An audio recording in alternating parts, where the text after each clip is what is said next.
तो दुनिया भर में कुख्यात आतंकवाद के नाम से मशहूर आतंकिस्तान, जी हम बात कर रहे हैं पाकिस्तान की, अब गृह युद्ध पर चल पड़ा है। जिन आतंकियों को पाकिस्तान की सेना ने और पाकिस्तान ने दुनिया भर से भीख मांगकर फंड दिया, अब वो उन्हीं के लिए काल बन रहे हैं। बिल्कुल, आपको बता दें कि पाकिस्तान की जो आवाम है उनको बेवकूफ बनाते रहे, उन्हीं का पैसा इस्तेमाल करके उनके लिए हथियार खरीदते रहे और अब वही आतंकी पाकिस्तान का काल बने हुए हैं। एक रिपोर्ट आपको दिखाते हैं।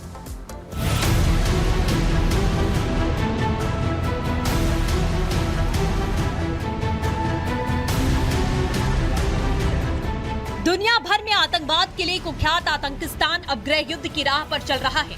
जिन आतंकियों को पाकिस्तान ने पाला पोसा, दुनिया भर से भीख मांगकर उन्हें फंड दिया, जनता के हित के पैसों से उनके लिए हथियार खरीदे, अब वही आतंकी पाकिस्तान के लिए काल बन गए हैं।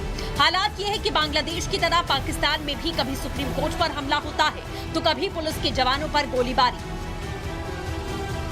पाकिस्तान ने आज बलूचिस्तान खैबर पख्तूनख्वा में जो आग लगाई, अब वो आग कराची से होते हुए पंजाब प्रांत तक पहुंच चुकी है, जिसकी एक झलक आज रहीम यार खान जिले में दिखी। यहाँ कुछ हथियारबंद लोगों ने पुलिस अफसरों पर हमला बोल दिया। इस दौरान पुलिस अफसरों की गाड़ियों पर जमकर गोलीबारी हुई। घटना के दौरान पाकिस्तान पुलिस के करीब 12 जवान मारे गए, जबकि 8 जवान गंभीर रूप से घायल हो गए। इन घायलों में एक अफसर के हालात काफी क्रिटिकल बताए गए हैं। बहुत बड़ा सान्या हुआ है जी, 12 शहादतें हमारी और 7-8 लोग जख्मी हैं। उसमें आपने सारों की हालत देख ली है। एक हमारा क्रिटिकल है, बाकी माशाल्लाह स्टेबल हैं अभी। और डीपीओ साहब, एएसपी साहब अभी वहाँ पे कच्चे के इलाके में है। पाक पुलिस फोर्स पर हुए हमले से पूरे पाकिस्तान में हड़कंप है। राष्ट्रपति आसिफ अली जरदारी सहित प्रधानमंत्री शहबाज शरीफ ने पूरे मामले की जानकारी ली। इस दौरान पाकिस्तान के नेताओं ने इस घटना की निंदा की, लेकिन अब इस निंदा का फायदा क्या है, क्योंकि पाकिस्तान वही फसल काट रहा है जिसे उसके पूर्वजों ने बोई थी। पाकिस्तान अब उसी जाल में फंस गया है जिसे उसने अपने पड़ोसी देशों को फंसाने की कोशिश की। पाकिस्तान ने अफगानिस्तान में तालिबान की वापसी के लिए मदद की, लेकिन जब तालिबान सत्ता में आया तो उसने पाकिस्तान के लिए मुसीबत खड़ी कर दी। टीटीपी ने पाकिस्तान के पैरेलल अपनी सरकार का ऐलान कर रखा है। उधर बलूचिस्तान और खैबर पख्तूनख्वा में लोगों पर पाक सेना के बढ़ते जुल्म से बगावत बढ़ गई है। कुल मिलाकर देखा जाए तो पाकिस्तान अब गृह युद्ध की राह पर बढ़ चुका है। Bureau report, Republic Bharat. और इसी बीच एक बड़ी खबर आपको बता दें, जर्मनी के सोलिंगन शहर में सार्वजनिक समारोह में चाकूबाजी की वारदात, मौत और 4 घायल बताए जा रहे हैं। बिल्कुल, और देखिए हमलावर की अब तलाश भी लगातार जारी है। जर्मनी में सार्वजनिक समारोह में चाकूबाजी की वारदात सामने आती है, ये बड़ी खबर है। किसकी साजिश है? चाकूबाजी से दहशत फैलाने का प्रयास आखिर किसने किया?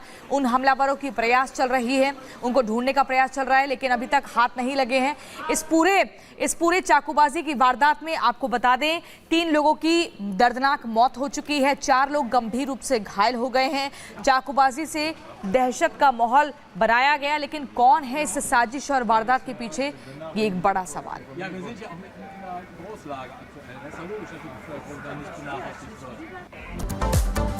नमस्कार, मैं हूं आपके साथ प्रियंका शर्मा। जाग उठा भारत में आप सभी का बहुत स्वागत है। बड़ी खबर आपको बताएंगे, हूती विद्रोहियों के हमले, ये बड़ी जानकारी आपको दे दें। हूती विद्रोहियों ने ग्रीस के शिप पर हमला किया है और वो तस्वीरें भी जारी की गई हैं। इन तस्वीरों के जरिए हम आपको बताएंगे कैसे, देखिए, इराक से तेल लेकर जा रहा था शिप और उसके बाद हूती विद्रोहियों ने उसी शिप पर, ये देखिए पानी आपको दिख रहा है, समुद्र और पानी के भीतर, इस समुद्र के भीतर ये जहाज आपको दिख रहा है, इसी शिप पर हूती विद्रोहियों ने हमला किया है। दरअसल ये जो शिप है ये ग्रीस का शिप है जो कि इराक से तेल लेकर जा रहा था और उसके बाद हूती विद्रोहियों ने अपने निशाने पर इस शिप को लिया।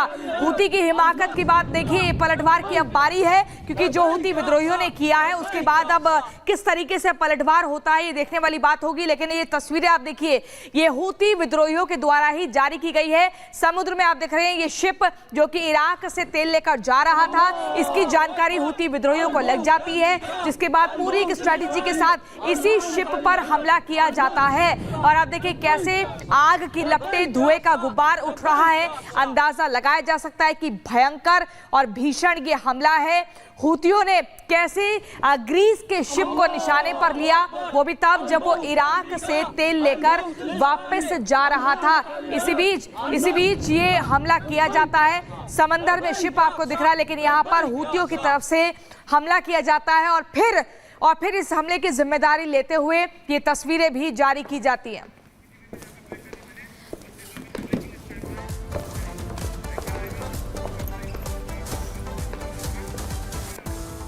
और इसी बीच जर्मनी के सोलिंगन शहर की बात करेंगे, जहां पर एक समारोह में चाकूबाजी हो गई, जिसमें 3 छात्र घायल बताए जा रहे हैं। आपको बता दें कि सोलिंगन शहर के, तो ये तस्वीरें भी आपको दिखा रहे हैं। देखिए किस तरीके से इजराइल ने ड्रोन मार गिराया है, और ये तस्वीरें आपको दिखा रही है। देखिए तस्वीरों के जरिए किस तरीके से ड्रोन मार गिराया है इजराइल की तरफ से, और ये हमला ड्रोन अटैक हुआ था। इजराइल वर्सेस हिजबुल्लाह की जंग लगातार जारी है, और इन तस्वीरों के जरिए आप देख सकते हैं लगातार, ये पहली बार नहीं है, इससे पहले भी कई बार इजराइल वर्सेस हिजबुल्लाह हो चुका है।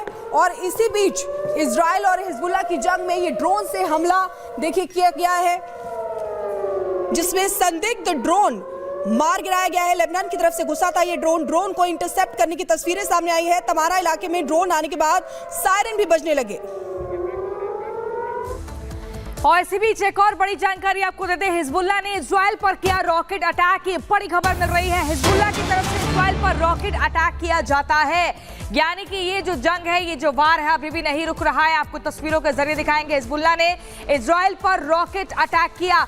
उत्तरी इजराइल के शहरों पर रॉकेट बरसाए गए। इन तस्वीरों के जरिए आप देखिए कैसे देखिए यहाँ पर रॉकेट बरसाए जाते हैं। इस एरो के जरिए आप देखिए एक के बाद एक सारे एरो आते हैं, और ये उत्तरी इजराइल पर हिजबुल्लाह की तरफ से देखिए रॉकेट जो है यहाँ पर दागे जाते हैं, और एकदम ब्लास्ट की धमाके की आवाज आती है।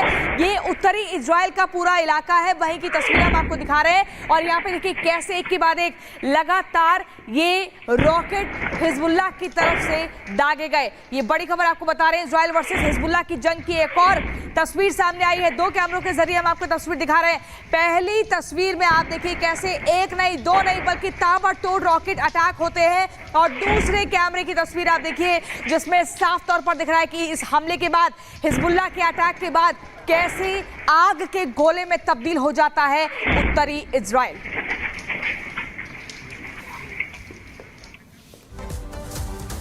तो 2 तस्वीरें आपको दिखा रहे थे। अब आपको बता दें कि शिमोना शहर में भी लगातार सायरन बज रहे हैं, वहां पर कई घरों को नुकसान भी पहुंचाया गया। ये देखिए तस्वीरें आपको दिखा रहे हैं किस तरीके से वहां पर सायरन लगातार बज रहे हैं। शिमोना शहर है जहां पर ये सायरन की आवाज जो है डरा रही है, कपा रही है वहां के लोगों को। हिजबुल्लाह के हमले के बाद किरियात शिमोना शहर में सायरन की आवाजें सुनाई दे रही है। रॉकेट से हुए धमाकों में कुछ मकानों को नुकसान की भी खबर है। ये तस्वीरें उस जगह की हम आपको दिखा रहे हैं जहां पर लगातार सायरन की आवाज सुनाई दे रही है। और ये देखिए बीच बीच में ब्लास्ट जो हुआ, उसके बाद किरियात शिमोना शहर जहां पर लगातार सायरन बज रहे थे, यानी कि खतरे का अलर्ट किया जा रहा था वहां के लोगों को। और ये भी जानकारी मिल रही है कि रॉकेट से हुए धमाकों में कुछ मकानों को नुकसान भी पहुंचा है। तो हिजबुल्लाह ने हमला किया, जिसके बाद किरियात शिमोना शहर जहां पर सायरन की आवाज लगातार लोगों को डराती हुई नजर आई। तो ये देखिए आवाज लगातार हम आपको सुना रहे हैं कि किस तरीके से खौफ, डर, दहशत वहां के लोगों में साफ साफ नजर आ रहा है।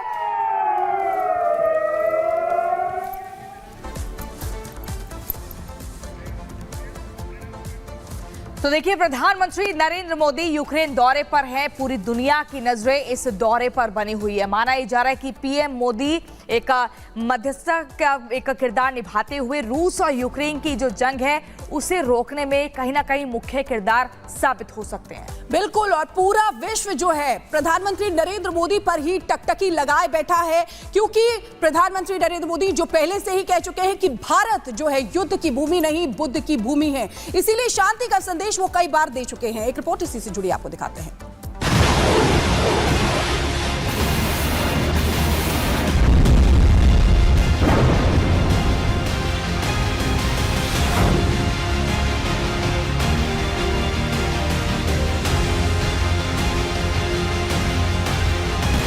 जंग तबाही और बर्बादी के अलावा कुछ नहीं देती। यूक्रेन पिछले 2.5 सालों से एक अंतहीन लड़ाई लड़ रहा है। इन 2.5 सालों में यूक्रेन के लोगों ने अपना घर खोया, अपनी जमीन खोई, अपने